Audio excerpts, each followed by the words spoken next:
இன்றே டவுன்லோட் செய்து உங்கள் ஃபேவரட் ஷோக்களை என்ஜாய் பண்ணுங்க. அத்தை காணாம போனதுக்கு காரணம் யாருன்னு எனக்கு தெரியும்.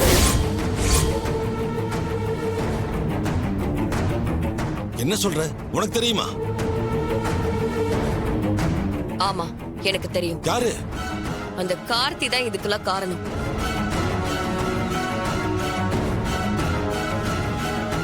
அவன் தான் அத்தைய கடத்திட்டு போயிருக்கணும்.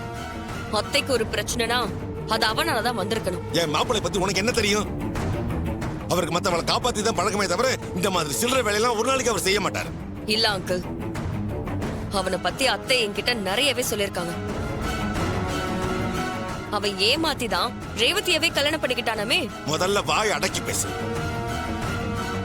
மாப்பிளை பத்தி அவ உங்ககிட்ட ஏதோ தப்பு சொல்லி வச்சிருக்கா. அதனாலதான் இப்படி எல்லாம் பேசிட்டு இருக்க. அவர் இந்த குடும்பத்துக்காக எவ்வளவு நல்லது பண்ணிருக்காரு, அது தெரியுமா உனக்கு? அதெல்லாம் சொல்லிருக்க மாட்டாளே. அதெல்லாம் அத்தை அப்பவே என்கிட்ட அவன் போட்ட டிராமான்னு சொல்லிட்டாங்க. அதுவும் இல்லாம ஆள் மாறாட்டம் பண்ணி அவங்கள ஏமாத்துனதையும் சொன்னாங்க. ஆள் மாறாட்டம் பண்ணிக்கிட்டு இவன் என்ன பண்றது? அங்கிள், இப்போ என்னதுக்கு தேவையில்லாம இதை இழுக்கிறீங்க? பயமுறா. உண்மையை சொன்னது கோவ பொத்துக்கிட்டு வருதா? நீ என்ன பெரிய யோகியனா?